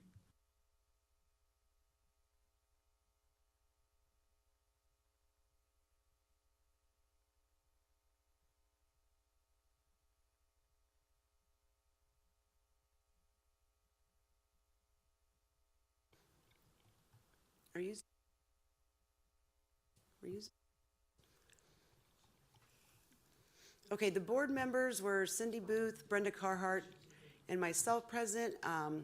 Staff was present was Dr. Jamie Jo Thompson and Angie Bauman. We went through policies 4013 to 4027 related to personnel. On 4013, personnel files, no changes. 4014, receiving agents, salespersons. The wording changed from school annual to yearbook, and we removed where it says class insignia. On 4015, unauthorized purchases, no changes. 4016, use of school facilities and equipment by school employees. It's zoomed weird, no changes. 4017, activity passes. We removed the last sentence that stated any policy, or it said additional administrative rules. I don't remember how it was worded, maybe developed. That can develop on any of them, so it was just weird that it was on just this one. So we just removed that. 4018, community relations. Political activity, updated it to include logos. Included 4019, Fair Labor Standards Act, minimum wage and overtime, updated to include PM on the time. We didn't have PM on there. 4020, shredding consumer reports, no changes. 4021, social security numbers, no changes. 4022, military and family military leave, no changes. 4023, notification of arrest, criminal charges, and certificate, license, or child abuse complaints, no charges, or no changes, no charges either. 4024, wage and deduction information, no changes. 4025, professional boundaries between employees and students. A discussion was had over teachers' classroom libraries and the appropriate materials in them. This policy, however, does not pertain to that exact thing, but it will be addressed in the curriculum policies, so no changes were done to that section. There was a section in there also where we changed or to the word and, so when communications go out, it will go to the parent and in a school administrator, not just one or the other. And we changed Twitter to say Facebook or Snapchat, because Twitter is now X, and X looked funny on there by itself with an X.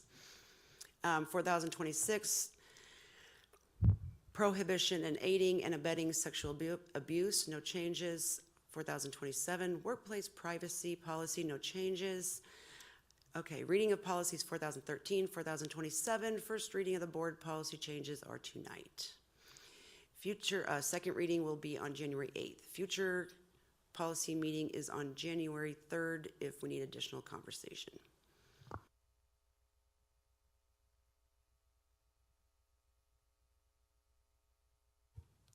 Thanks, Lindsay. There's a little bit more on the next page, but I didn't know if you, yeah. Dates, internal. Okay. Thanks, Lindsay. Any questions? Thanks.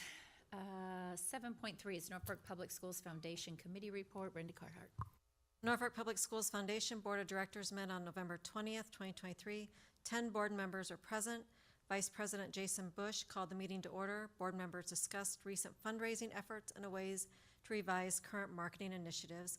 Strategic planning for 2024 was presented by Executive Director Austin Truex. He had a wonderful presentation. It's got a lot of good ideas. 2 new board members were voted on and approved by the board. They will begin their terms in January of 2024. 2 current board members plan to come off the board, and the Foundation's annual meeting will be held on January 15th, 2024. Who are your 2 new board members?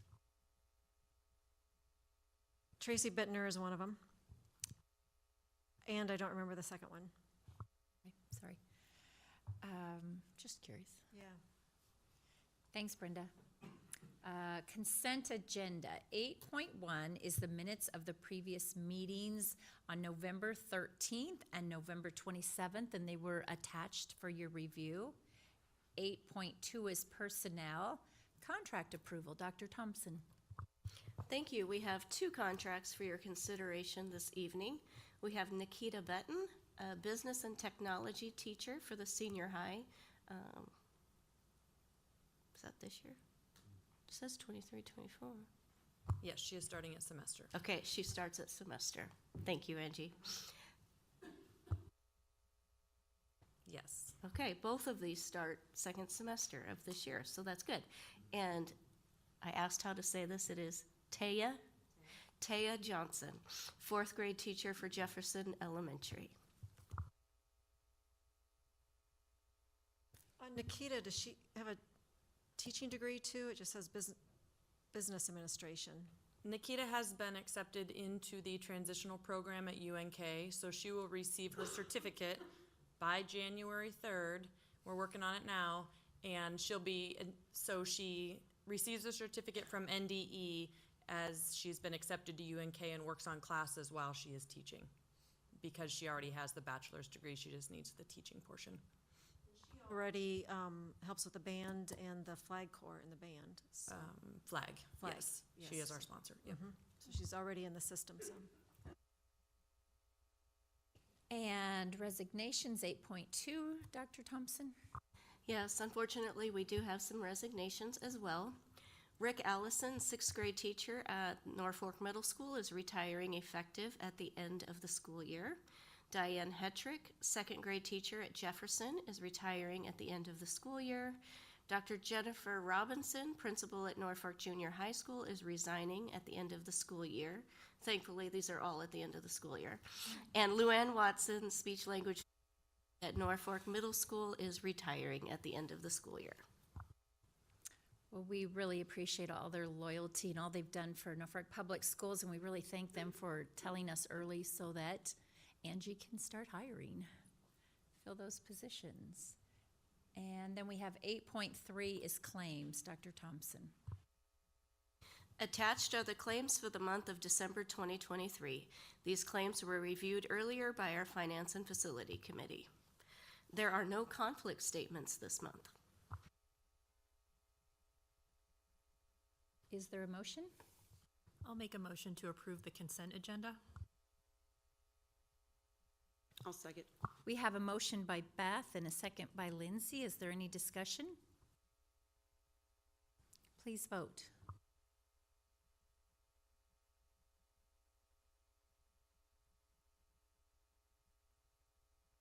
Motion carried 6-0. Thank you, Callan.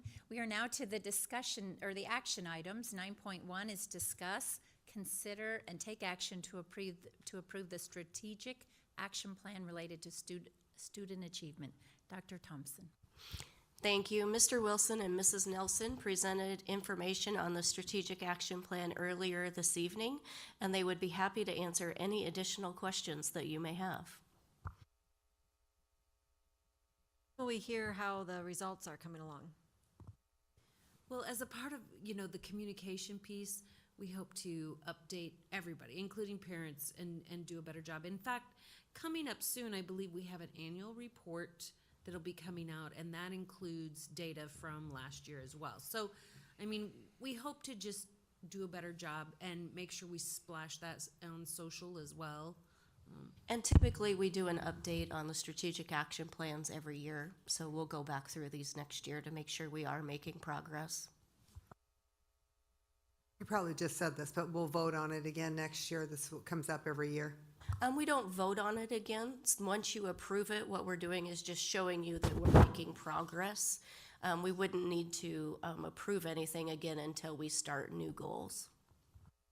We're approving the program as well as the extra overhead for the extra staff, or I wasn't sure financially where we stood with that. So on the slide that Eric spoke to about finances, we don't have anything we're asking for that's new and in addition to what we currently have. We just want to keep the program in place. Yes. Thank you. I'll make a motion to approve the strategic action plan related to student achievement. I'll second that. Ooh. We have a motion by Brenda and a second by Cindy. Is there any discussion? Please vote.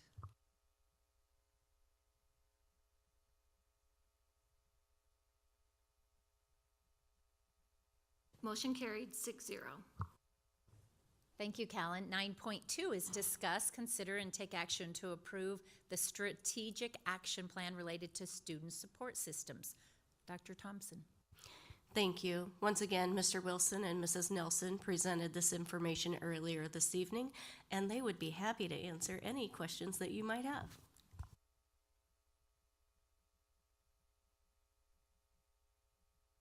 A motion to approve the strategic action plan related to student support systems. I'll second it. We have a motion by Terry and a second by Beth. Is there any further discussion? Please vote.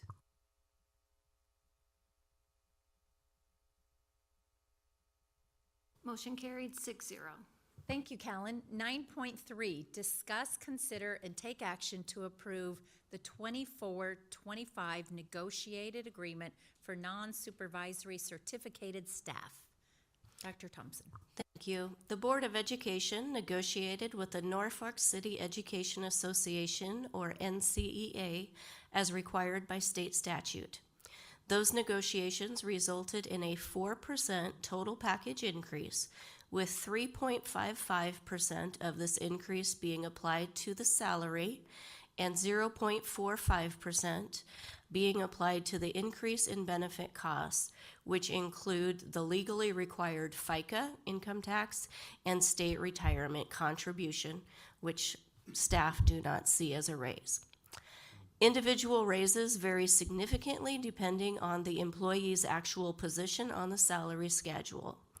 Our new base salary increased from $38,627 to $39,457, which is an increase of $830. However, I do want to note that our first-year teachers actually begin on step 3, so if anyone's thinking about coming here, you would start at $43,008. Are there any questions? There are members of the negotiations team here that could help with that as well. I just want to say thank you. You put your time in, team. And I would like to thank all the teachers that came straight from school, and we met many times till later than we've ever met before, trying to come to an agreement. So thank you to all of you, to Lindsay, Beth. It was more difficult this year. It really was. Just have a question because I'm a new board member. Is that normal? I mean, is this the first year you've done this where a first-year teacher is starting at step 3, or has that been done before? That was part of the negotiated agreement that was agreed upon last year.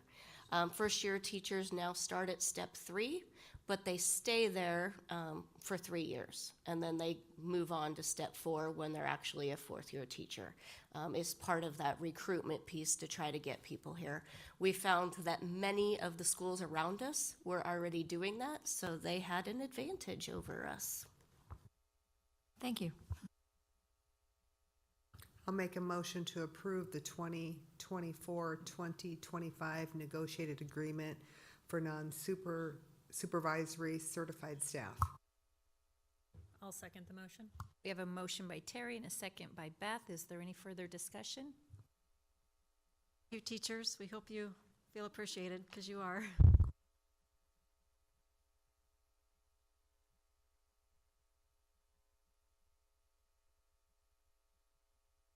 Motion carried 6-0. Thank you, Callan. 9.4 is discuss, consider, and take action to approve the 2024-2025 K-12 school calendar. Dr. Thompson. Thank you. A draft parent calendar and draft staff calendar have been attached for your review. These calendars were completed collaboratively with the district calendar committee, which had representatives from all grade levels with teachers and administration. Overall, the calendar is very similar to the calendar we had this year, with the exception that we did include one of our professional development work days to be on the day that we have State 1 Act, so that we don't have to ask for approval for an extra day off with students next year. I just have a question, just out of curiosity. What kind of factors go into deciding when school is going to start? I start with a calendar. Basically, we have to have 176 and a half student days. So we like to have first semester done at Christmas break. So I start at the first day of Christmas break and I count backwards so that we get about half of those days in during first semester. And then I kind of balance it out the best that I can. But it's not as scientific as one might think. It's just counting backwards first semester and counting forward second semester. But that's really the goal, is making sure first semester is done before Christmas break. Yes, teachers especially prefer that, and high school most definitely because of finals. Otherwise, kids have 2 weeks off at Christmas and they have to come back and take their finals after that break, which is not advantageous for students' grades. I agree with that, definitely. Thank you. So glad you asked that, because I've been asked that by so many different individuals, so now we know. Thank you. I'll make a motion to approve the 24-25 K through 12 student and staff calendars. I'll second the motion. We have a motion by Lindsay and a second by Beth. Is there any further discussion? Please vote.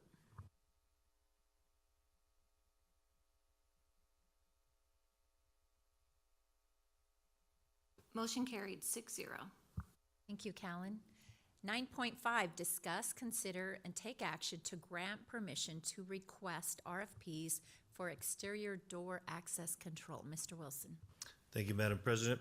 I'm seeking permission to develop and release an RFP for exterior electronic door access control. We have discussed this as part of my safety goal, but also need to get a more solid number to determine what we can accomplish within current budget allowances and grant opportunities through the state. Did we get some grants? We did not receive the one that I applied for last year. There's another one coming up here this spring.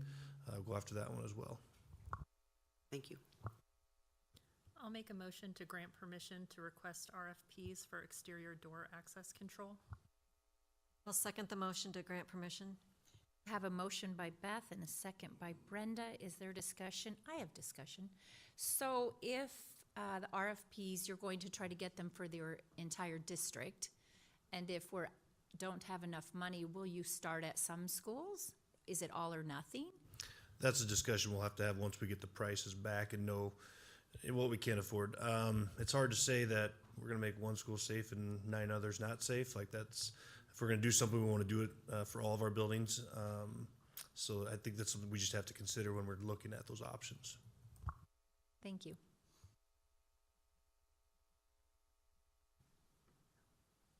Please vote.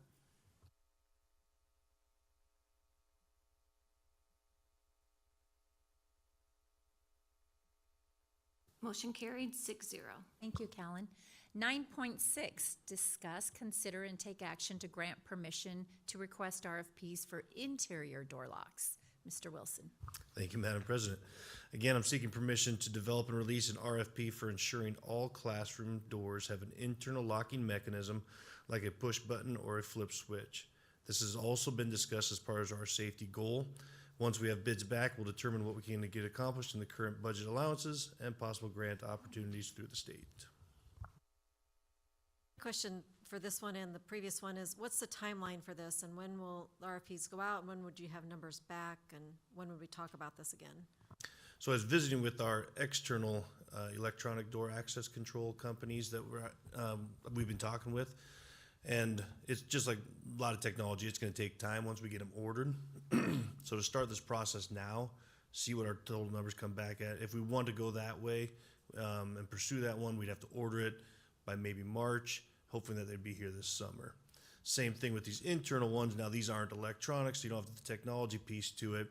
So we have a little bit more time there, but we'd also have to get on a contractor's list for a summer project as well, which ideally will work out well, hopefully with the spring grant, and we would know then if we would be able to afford both of them for the summer projects. With the internal door locks, are there some doors that already have either a push button or a switch lock, so it's not a matter of having to replace all of them, but just some of them that are missing, maybe? Correct. Our elementaries predominantly do not have them. Little Panthers, the junior high and the high school mostly have them right now.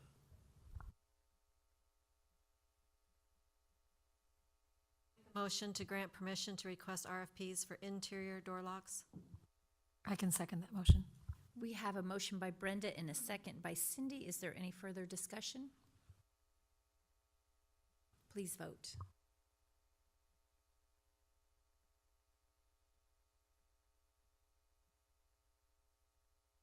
Motion carried 6-0. Thank you, Callan. 9.7, discuss, consider, and take action to approve the NASB Alley Cap member resolution of commitment. Dr. Thompson. Thank you. When the Finance and Facilities Committee met with our local insurance agents to discuss our renewal rates, we learned that significant changes had been made to our property insurance coverage and deductibles. Those changes were so detrimental that we found it necessary to reach out to Alley Cap for a proposal. As you can see in the attached chart, Alley Cap's price, coverage, and deductibles were much better. We have been very pleased with our local agents and want to note that. We would like to keep our business local if possible, but the difference was just so significant that we must recommend switching to Alley Cap. In order to do that, the board must approve the attached resolution. And for a little background, we did have Alley Cap come in last year, but as a board, we felt so strongly at keeping it local that we chose to keep it local. But we are just in a tough place because the prices have risen, and our current agents and agencies for insurance have done a phenomenal job, but they even felt bad coming and telling us how much things had gone up. So you had some great questions, Terry. Well, I'm not so sure it was the premiums, it was the deductibles that made it just, we couldn't sustain it.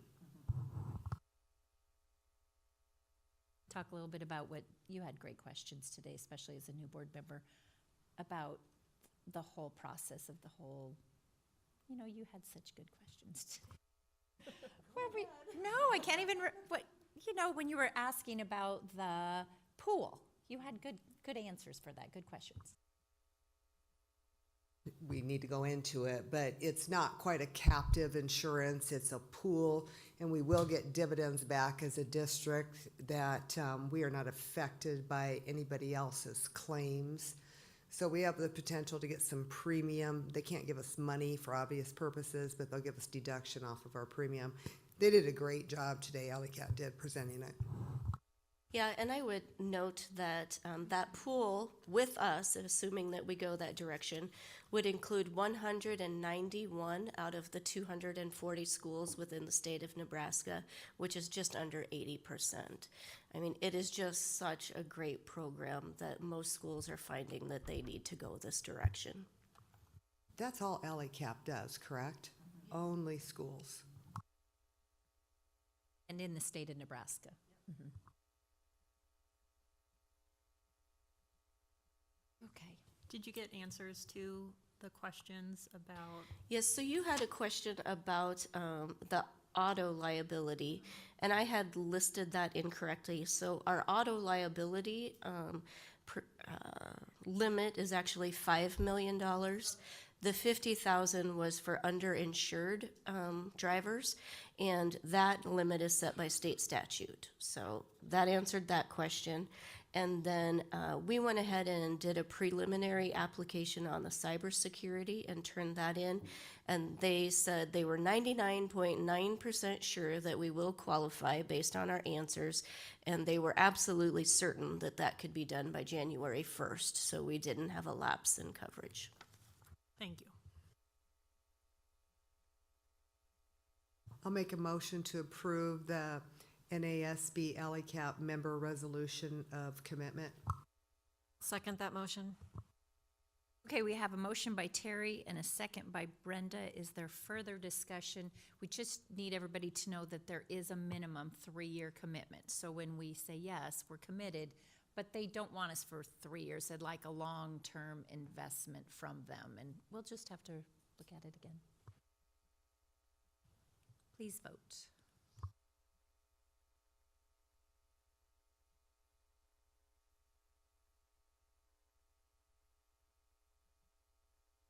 Motion carried 6-0. Thank you, Callan. 9.8, discuss, consider, and take action to approve the payment of $362,879 to ALICAP for insurance services from January 1st, 24 to 9/1/24. Dr. Thompson. Thank you.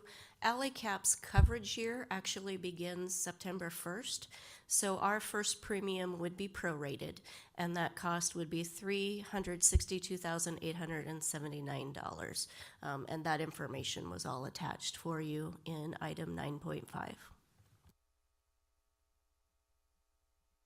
I make a motion to approve the payment of $362,879 to ALICAP for insurance services from January 1st, 2024 to September 1st, 2024. I'll second. We have a motion by Beth and a second by Lindsay. Is there further discussion? Please vote.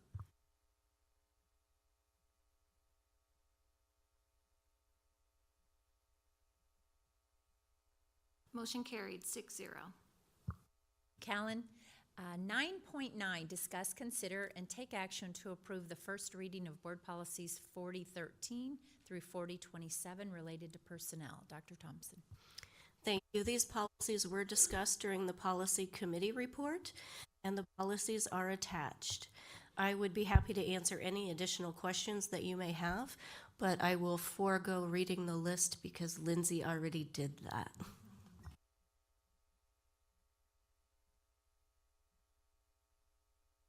I'll make a motion to approve the first reading of board policies 4013 to 4027. I'll second that. We have a motion by Lindsay and a second by Cindy. Is there any discussion? Please vote.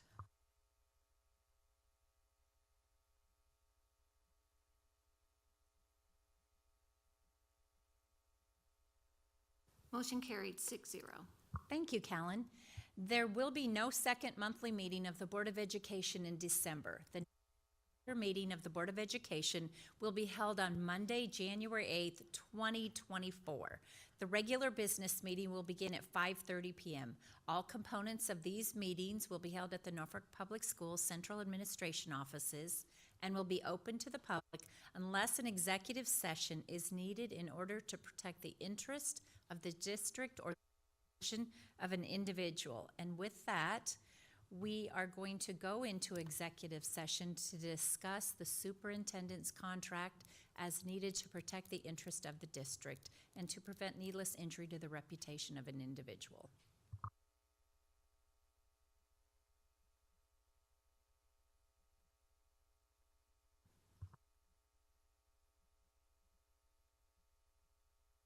Yes. I'll make a motion that we convene for executive session to discuss the superintendent's contract as needed to protect the interest of the district and/or to prevent needless injury to the reputation of an individual. I'll second. Motion by Cindy and a second by Lindsay. Any discussion? Please vote.